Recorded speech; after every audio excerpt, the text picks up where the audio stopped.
In this week's episode of the 360 Leadership Podcast, I interview Barbara O'Malley, who is the Chief People Officer at Irish Life Group.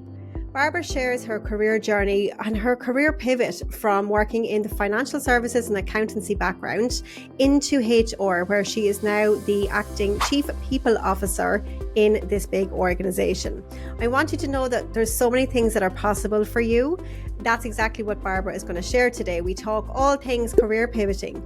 We talk about DE&I initiatives, menopause, and so much more. Tune in and I hope you enjoy. Hi, Barbara. You are very welcome to the 360 Leadership Podcast. How are you today? I'm doing well. Thanks for having me, Lucy. You are so welcome.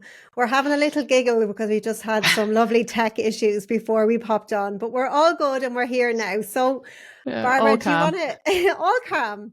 Do you want to introduce yourself to my guests? Tell us a little bit about you and what you do. Yeah, sure. I am a mother of 3 girls, married to Aidan, who thankfully is a great cook because I can't cook. But in my private time, I like to do a bit of gym work when I can. Working really hard to get there 3 times a week at least.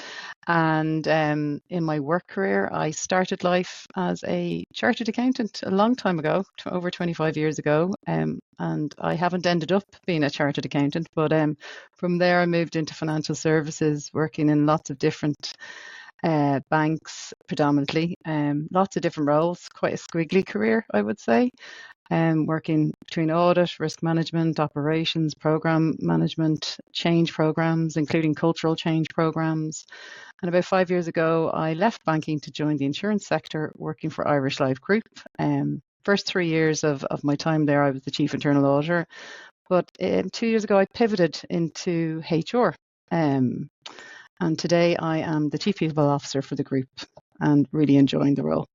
Oh my goodness. So this is so inspiring. So let me just start by firstly saying you pivoted from, having an accounting background to finance, and now not only are you in HR, but you are actually the Chief People Officer of the company. So how did we do this, Barbara? Yeah, it's actually, I get asked this all the time, as you can probably imagine, but probably about 3 years ago, I started really thinking about what I wanted to do for the rest of my career, like thinking I probably had 15, 20 years to keep going. And I was thinking, am I growing? Am I learning? Am I developing in what I'm doing? Or is there more that I could do? And also a little bit like yourself, like what gives me joy? Is this really giving me joy? I really enjoyed what I was doing. I joined a brilliant organisation with Irish Life Group. Really happy there. Wanted to continue having a career there. But looked back over my career and actually for the first time, I'd say, started thinking about what I wanted to do into the future, and literally went down through all of the roles I've had, because I have had lots of different types of roles, and did a list of what I liked, what I learned, and what I didn't like. And what became really, really clear from doing that, Lucy, and this is probably quite similar to yourself, there was a really strong red thread with regard to working with people, working with teams, developing individuals, developing teams, forming new teams, transforming teams, driving cultural change. And that was the part of all of the roles that I did that actually I got most excited about. That got me jumping up out of bed in the morning. So 3 years ago, I took the bold step of walking into the Chief People Officer's office at the time, Teresa Kilmartin, and asked her, how do I pivot into HR? How could I do your role in the next 5 years?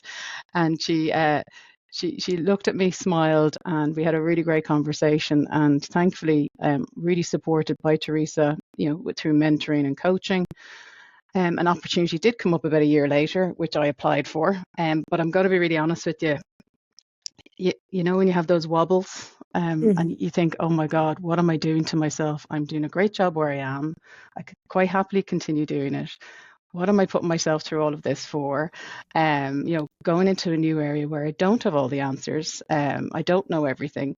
But I was really lucky at the time. I was doing a leadership development course with the organization with Harvard, and we were getting some personal coaching and one-on-one time. And through those kind of conversations and reflections, I was able to kind of conclude, actually, I'd acquired a lot of skills over the 25 odd years of working that were really transferable and could bring, hopefully some value to the HR function. And and the bits I didn't know about, I was kind of okay with. I was thinking I can grow, learn, and develop, and that was the whole reason for moving, was to continue to grow, learn, and develop.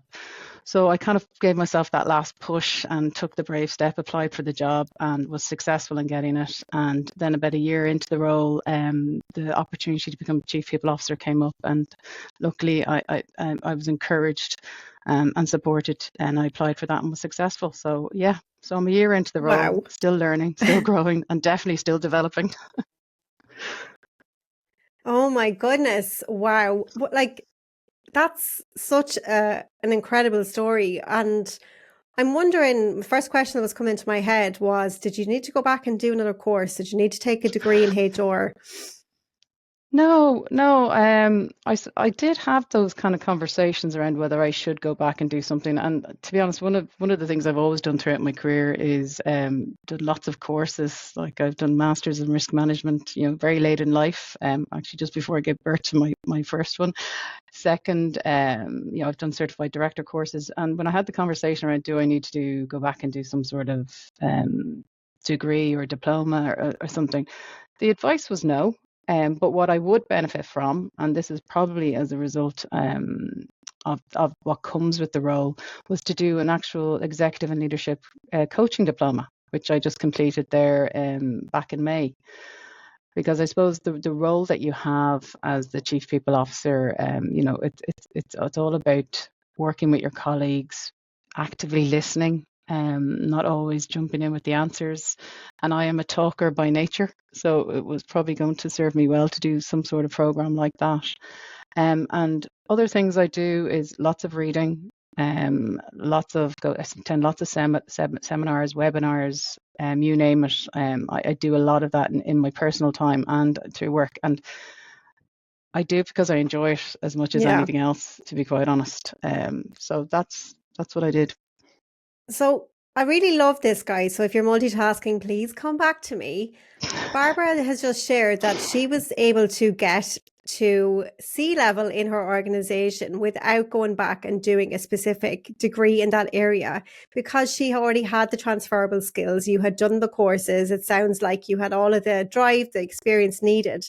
And I think that's one of the biggest myths that I would hear a lot from women is, I think I need to do another degree, or I think I need to do another course. And I'm like, no, you need to work with a coach. That's usually the way forward.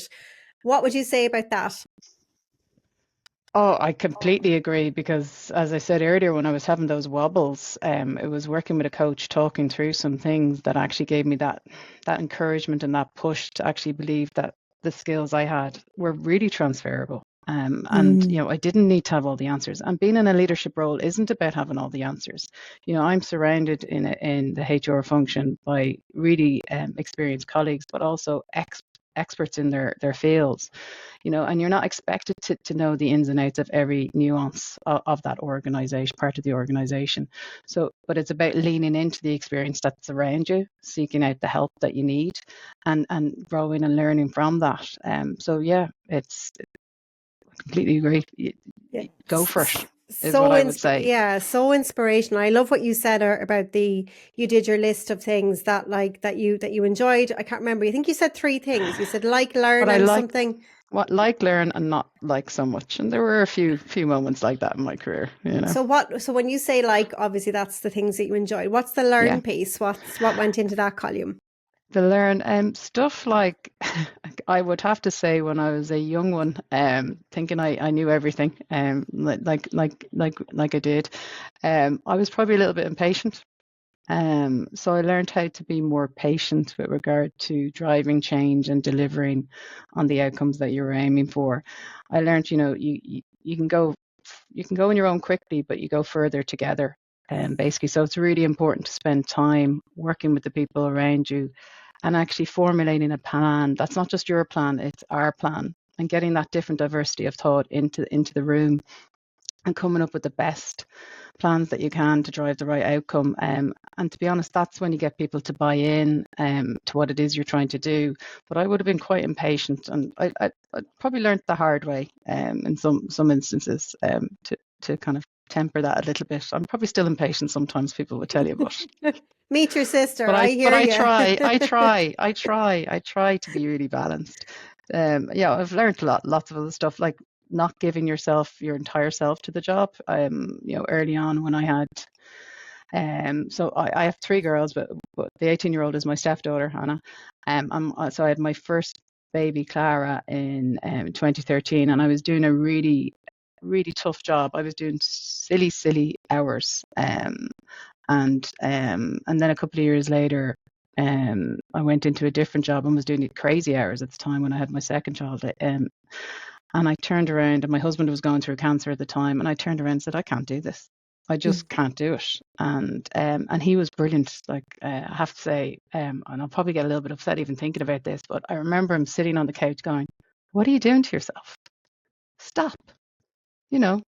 Stop that job. Go in tomorrow and tell them you're not doing it anymore. And just by having that encouragement and support, I remember going in and having the conversations, and then navigating a way out of that particular role into a role that actually suited me better, lent itself to putting boundaries around me a little bit more, and ensuring that I had time for the family. I was getting out at a sensible hour. I wasn't doing crazy hours, because all the research will tell you, it's the law of diminishing returns. The longer hours you do does not mean you're more productive. Absolutely. Yeah. So lots of learnings throughout my career. And so, because I was just visualizing you, like, with your husband, and I'm sorry to hear that he was unwell. And then obviously, you had your daughter as well, and you were juggling all of this stuff in your personal life, which is like so common for women, right? We are naturally the nurturers, and we care so much about everyone. We care about our jobs, we care about our families. And then you had the courage to actually say, no, I don't want this. So if there's people listening today who feel maybe like, if there's something wrong with me, so what I hear, I'll back up a little, is like, it's nearly like a pride thing, that there must be something wrong with me if I can't do this job, so I'll just work harder and longer. Whereas actually it's usually the role, or it's the structure, or it's the way roles responsibilities are, divided. What advice would you give to somebody who's feeling like that? Oh, the advice somebody gave me a long time ago was to be true to yourself. For me, being values led are really, really important. And being in either a work situation where your values are misaligned can be a really painful position to be in. And no matter how much you kind of try and lean into it, it's not going to work. So actually, sometimes you just have to be prepared to kind of say, it's not for me. Actually, but something else might be for me over here in the organization. And it is really important to look after yourself, because you're not being at your best when you're in those situations. You're nearly fighting against the tide, Lucy, sometimes. So I think it's to be brave. Now, that's easy to say. We all have mortgages, we all have bills to pay. So it's about finding a way out, and leaning into people in your network, seeking advice, getting coaching from people you can talk to, or mentoring from somebody, and seek the help that you need in those situations. But it's not going to get any better by staying in that situation, I think. Yeah. So, and like, just as you were saying that, I remember a memory was coming to my mind when I used to work in the pharmaceutical industry. Like, there's certain jobs that are just by nature, they're extremely tough. And I remember my boss saying to me, God, there's some lovely jobs in this organization. That was her phrase, like, there's some lovely jobs here. Because in every organization, there are jobs that have, they're higher impact, but the actual time commitment or the energy investment might be less. So, like, what would you agree that, like, maybe, like, where would you say to start looking in your current organization? Would you say to start looking externally? Yeah, I'd always encourage people to start maybe in their own organization. Like, the grass isn't necessarily greener. Like, as you said, all organizations have different types of roles that are available, and organizations like Irish Life Group and others, they have multiple areas you can go into. Like, I feel like I have a whole new career having moved into HR, and there's lots of other opportunities like that throughout the organization. Like, we don't just do we don't just have actuaries and accountants. We have actually, you know, an innovation hub. We've huge marketing teams and proposition teams who do some really awesome stuff. Our sponsorship, if you see the Irish Life Group Marathon, like really great work. So there's plenty to look into, but you do need to lean into the network. You do need to seek out those opportunities. You do need to be quite driven, and you need to drive your own career in order to find that. And all it takes is just being a bit brave and walking into someone's office saying, how do I do that job in 5 years' time, or whatever time frame? Just like you did, right? I mean, yeah, you it's a literally little bit wouldn't like be that. sitting here No, unless you I had the wouldn't be. courage to have that I wouldn't be. conversation. No, I wouldn't be. You know, in fairness, I put it into the chief people officer's mind that actually Barbara is interested in a move into HR. So then when opportunities came up to get involved in different things, she would think of me. And then when the role came up in her area, she put it in front of me and said, you should apply. So, but if I hadn't have done that, that opportunity would have passed me by, to be quite honest. And, you know, so you have to be a bit cheeky sometimes, maybe, because I did feel a bit cheeky walking in. But I think it's about, you know, I talk a lot about self-advocacy. Like, I think, you know, to generalize now, but like men are a lot more confident in advocating for themselves and their careers and what they want and showcasing their strengths. And women, I think by society, we were always taught to be good and to be humble and not brag. But actually, it really does not serve us, because you know, I'm on a mission to empower women in leadership with the tools to support them to actually make leadership in life so much easier, because it's just about advocating for yourself. We cannot stay in the background because women are needed, right? And that brings me on to like the topic maybe of like diversity a little bit. So what are Irish Life, or what are you guys doing in the DE&I space now? Oh God, we are where doing. To start? Yeah, there is a little bit of that. Like I might give you a highlight, but there's lots going on in our organisation, and the great thing is it's very leader led. Like from our CEO and our leadership executive team, huge sponsors of anything that we do. So much so it's enshrined in our strategy. Like in there is the language. You know, we want to create an inclusive work environment where people can thrive.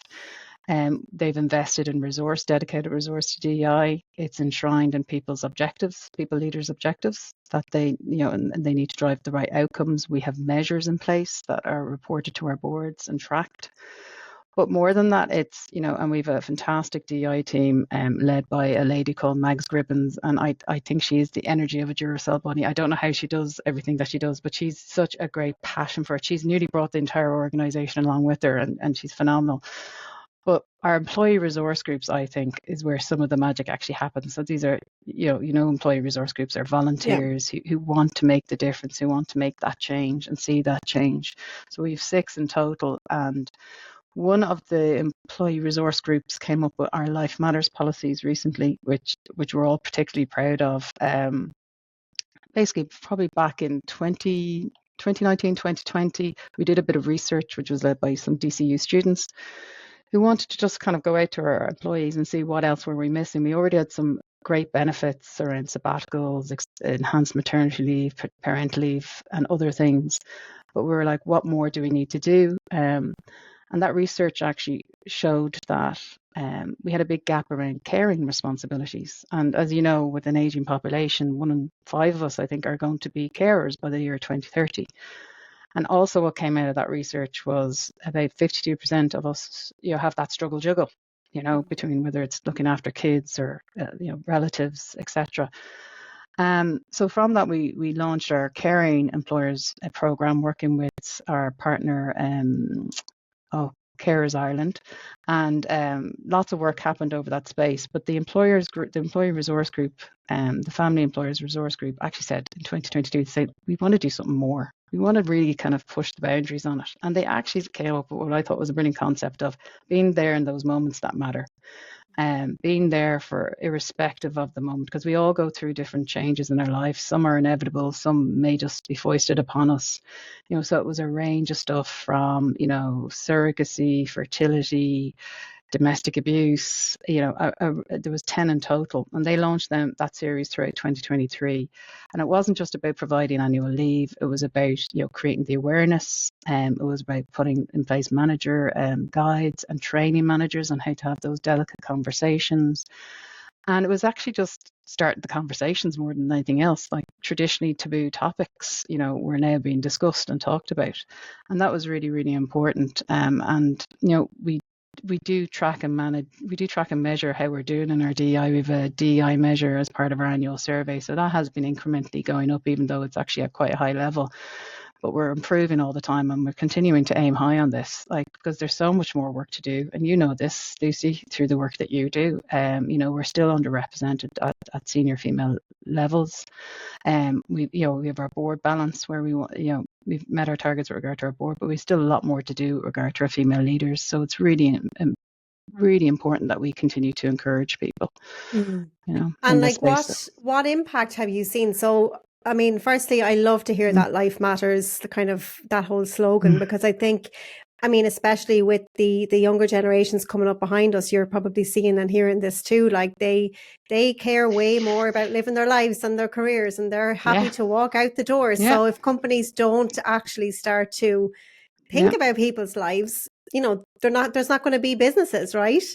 No. No. Like, what are you seeing in that space, actually? I'm curious. Yeah, we actually, it was about, God, it must be 15 months. We actually set up an advisory board with our Gen Z group, because we're quite well represented at the Millennial and Gen X group and Baby Boomer, but they were an underrepresented voice maybe at the decision-making fora. So we set up a group of those individuals to start helping us shape some of the decisions that we were making across the organization. And I have to say, they have been phenomenal to work with. The way they think, because they do think differently. They're digitally native, and the way they consume information, digest it, and then present solutions. They've given us, they've given us some really great ideas with regard to some of the stuff we could do. They're working on some of our early careers program work now at the moment, so that we can at least ensure that we're attracting our youth. But what really comes across when you work with them is they do want to be connected with a sense of purpose. They do want to know that the work that they do adds value, and not just, to their pay packet, but actually to the wider world, and society. And for us in Irish Life Group, we actually have a vision to be a driving force behind Ireland's financial, physical and mental well-being. And that's not just for our customer base of 1.5 million customers, it's actually for broader society. So that's the way in which we have set out our plans for the next number of years. And the energy that's going in behind that is unbelievable. And people like our Gen Z Advisory Committee are influencing that agenda, and they're great to work with. That is a fantastic idea. So, ladies, if anyone is listening, I think that's probably one of the most valuable things I've heard in a while, is set up that Gen Z Advisory Committee. Because if you think about it, obviously at senior leadership, you're going to have a lot more, let's say, older people like us and beyond who are sitting there. But actually, if you look at the market you serve, that portion is not represented. And I'm just thinking, I met a girl the other day at one of my events, actually, and she was sharing how she has progressed really, really quickly.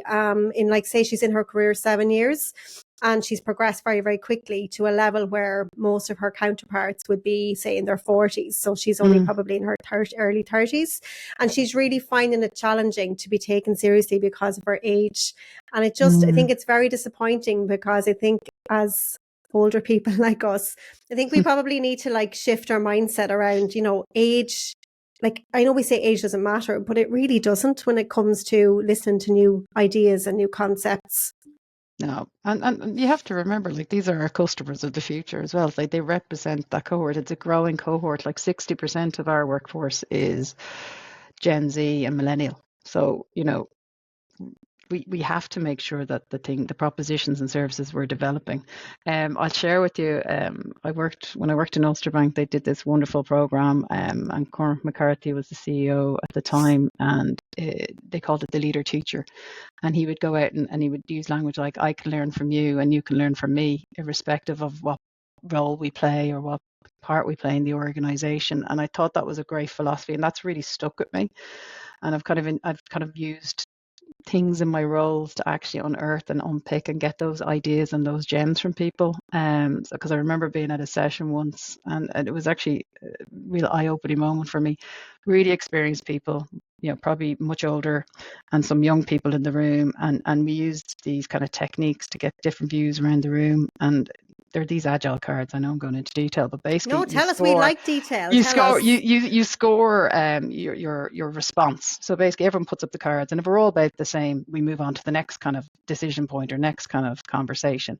So but when you have a divergence of views, someone at one end of the spectrum versus someone at the other, you actually stop the conversation and you go to the different people and say, can I have your view? Can I have your view? I remember we were discussing something that was in relation to risk management. And this much less experienced, really quiet young girl, and she's doing very well in her career now, I see, but really quiet young girl actually had a contrarian view to the more experienced people in the room. And by the time she finished what I was facilitating, I said, so do we all want to rethink our position? And they all actually went in behind the decision of the less experienced person, so to speak. And I remember thinking, wow, like, we all have, that's the importance of having that diversity of thought in the room. And that diversity, it can be age, it can be anything, like your background, whatever, but you should open up the conversation to allow it happen. Or else you'll miss opportunities. You absolutely miss opportunities and great nuggets. Best ideas come from go on, sorry. Places. No, I was just going to say the best ideas. Somebody, I was at a thing on Friday, and Jack Kavanagh, he said, little keys open big doors. Like, so it's creating all those little moments, Love that. Really important. So can we double click on these agile cards? Because I know some of my listeners are going to be like, okay, so tell us a little bit, like, let's say somebody doesn't have an agile coach, or they don't have that in their organization, or they don't have an initiative. If somebody wanted to even go and begin to try and propose something like this that they could maybe do themselves, like, how might they go about implementing? You can absolutely. So are you talking about agile philosophies, frameworks, or agile cards? The cards for the meeting. So say in terms of like what you did at that meeting. Yeah, literally you can get them online. You just look them up. Agile poker cards, I think they're called. Literally get them online. And when you're setting up your session, it's like, obviously depending on what you're facilitating, usually there's questions, and usually you want to reach some sort of conclusion. And we spend a lot of time talking about stuff we already agree on. I don't know if you've noticed that in meetings, and they can be highly inefficient as a result. Whereas by using agile cards, it lets you go through the decision points that little bit quicker. And then, when there's a divergence, you can just focus on that. You stop the conversation and free it up for the conversation around where there's that divergence of thought, so you can hear the different views.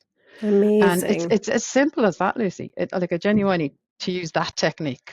But obviously, you need to create the right environment. You maybe need to ask people to trust you when you're using them, just to go with the flow, have a bit of fun, because it can be fun as well.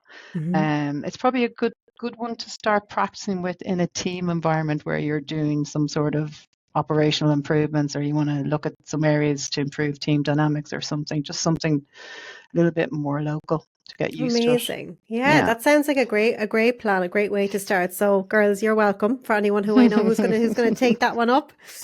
Okay, so just moving off the topic of Gen Z and moving on more to women of a certain age who are maybe perimenopausal or menopausal. So I know the reason I reached out to you is I saw that you, I think you did a post something around, the work that you guys were doing in this space to support women. So do you want to share a little bit about why it's important, first of all, and what leaders who are listening can maybe do to make change? Yeah, I'm of that age as well, and I'm in that age group, so I actually have real personal insight into it. But I think you know this from all the statistics. You see, like 59% of women going through menopause, feel that it negatively impacts their job, and that's going to impact their confidence. 40% of them think of even quitting, or and 14% actually reduce their hours. And the reality is, it's really massively important that we retain our female talent in our organisations to ensure that we continue to have that broader diversity of thought in the rooms and in the boardrooms, because the research will tell you that women absolutely are powerhouses and absolutely contribute to driving great outcomes for organisations. And so it's really important that organisations get behind it. For our organisation, it was part of the Life Matters policies that I referred to earlier. We introduced a menopause policy. We worked with partner groups like the Menopausal Hub, who came in and did awareness conversations with us. We did the leader training, the line manager training, again, so that they could have those sensitive conversations, because not everybody's equipped. or knows how to handle those things. And obviously we put in place supports that people, directing people to supports that we have in-house. And we actually already had a lot of supports, but it was a case of directing them to it. But as I said earlier on, it's as much about opening up the conversation. And I see it myself, like you probably know this, 70% of us actually get this brain fog. And literally people think they might Wow, be 70%. 70%. And you're like, and I don't know if it happened to you, but it certainly happened to me. And there are times I think, actually, and probably through this conversation, I think, oh my God, what's the word I need to use? And I fuddle words and I get, mixed moments. And I was in and it's gotten to the stage, because we've created that right, that permission to have the conversation, to be okay, not being okay at a particular moment. Like I'd often have conversations with some of my colleagues, saying, oh, I'm having a moment. My words aren't coming out right. And I'll calm myself and I'll move on and move through it. And it's much more noticeable actually for me than it ever is for anybody else.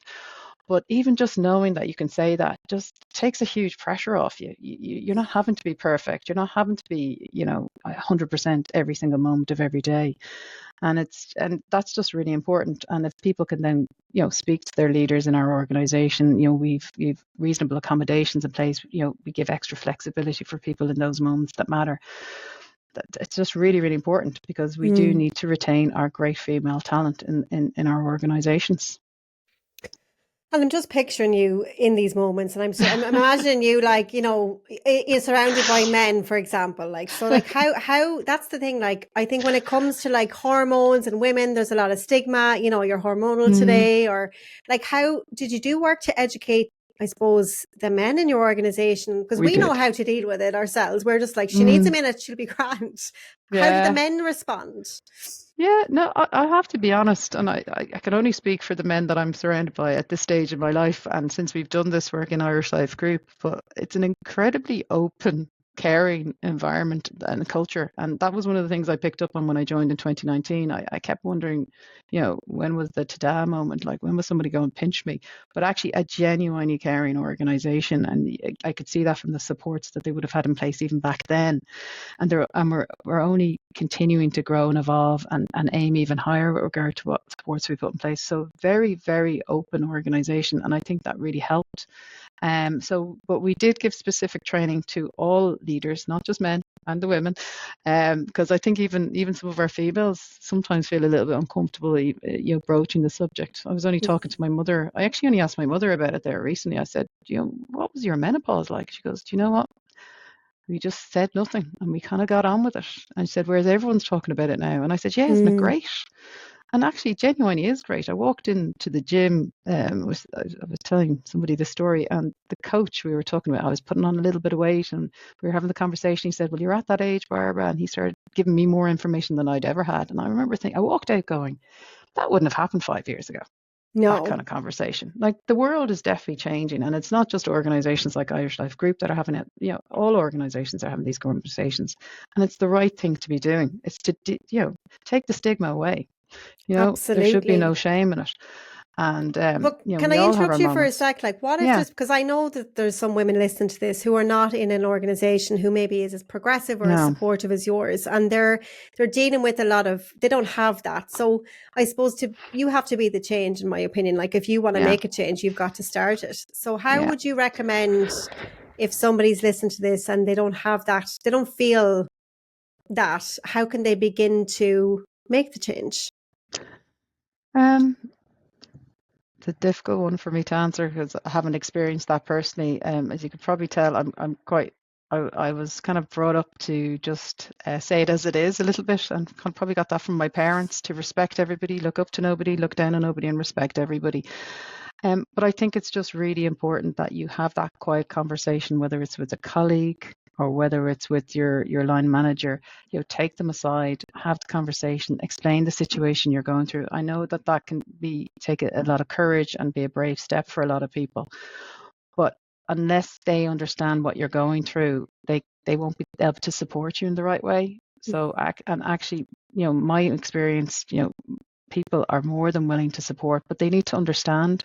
So if you can't let them in, you're preventing yourself from getting some support and help that maybe invaluable to you later on.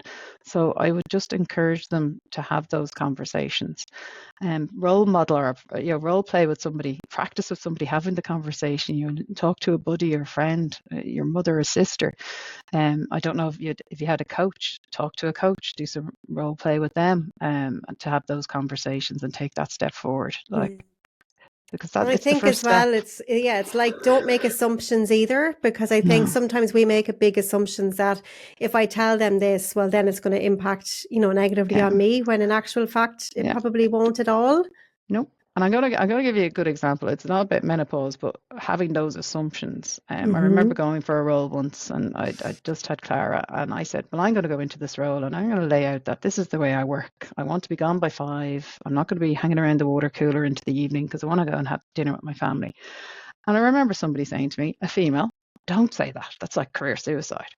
But I remember being in the interview, and I kind of stopped them and said, look, before you even offer me the job, or if you're thinking of offering me a job, before you do, this is the way I work. And I talked about the way I worked, and the expectations.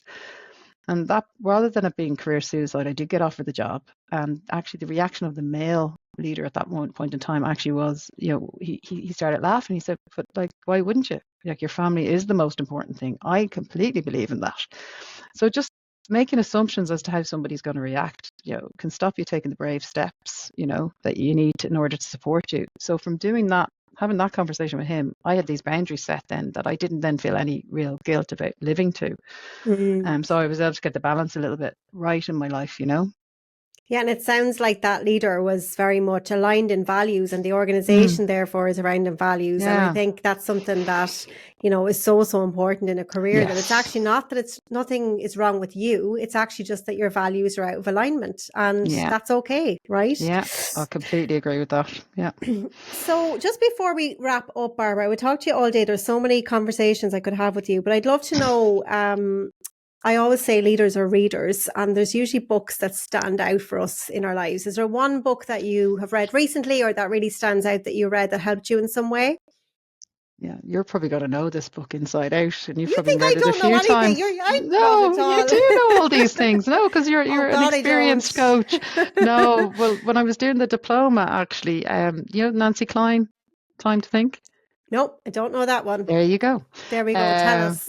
There you go. No, there's a line in that. It's actually not her quote. She was quoting somebody else, and they talked about life and change and how it comes at you.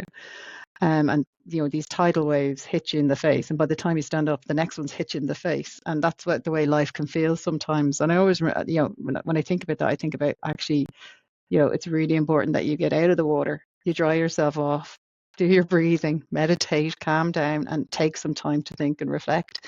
And that's the crux of it. And you know this from coaching, and I'm speaking to an expert here as opposed to an amateur learner here, but like, working with clients as part of that diploma, that time to think, actually, it really resonated with me, the importance of giving yourself the time to think, because sometimes, in order to go faster, you actually need to slow down, and you need to give yourself that space. And, working with clients, seeing them after 6, 7 sessions, so like no more than maybe 6 to 9 hours work that they get put into themselves. The transformation of some of them was phenomenal. Yes, whereas so they rewarding. could have, no, it's unbelievable. Like, and because they obviously were, and all this, like, they had self-limiting assumptions about themselves. They had personal beliefs and biases, but actually, working through those and unpicking those, and they do all the work, obviously, and they're transformed by the end of it, and they've much better belief and confidence in themselves. And I remember thinking, if you were to say to someone, it's invest 6 to 9 hours in yourself over a period of time, like maybe 6 months. Most people say, and if you do that, you're going to transform. You're going to have greater confidence. They bite your hand off, but yet we don't give ourselves that time to think, do we? Yeah. So that's what kind of. So I often So kind what of was use it that called? language. Nancy Klein. Nancy Klein. What's the name of the book? Time to think. think. Okay, guys, we'll link that in the show notes. Nancy Klein. So Time to think. but it is amazing, like, Yeah, we don't give ourselves enough space. Yeah, I remember someone said to me before, if you set a meeting with yourself every single week and you asked yourself the same questions that you're asking everybody else, especially when it comes to in business, You're probably going to, like, you're the expert on yourself. You're going to come up with solutions that work for you. Why do we ask everyone else? That is so true. That is so true. So just before we wrap up, I'd love to know, I always ask my listeners or my guests these two questions. What is one piece of advice that you like really resonated with you? The best piece of advice you've got?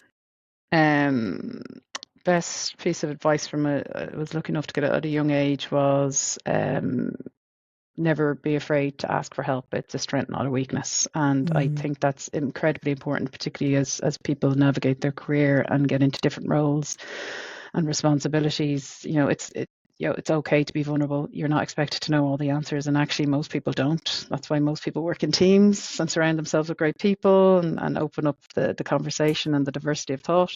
So that's probably, don't be afraid to ask for help, because it'll help you get there quicker. I love that. And like you said earlier as well, nobody knows everything. Like you said so many things today and you're like, you know this. And I'm like, nope, no, I don't. And go on. No, I'm just laughing at you. I'm laughing at you too. And tell me this as well, right? Like, one of my biggest mantras is for women and for everybody that, you can have it all. A lot of people say women can't have it all. You absolutely can.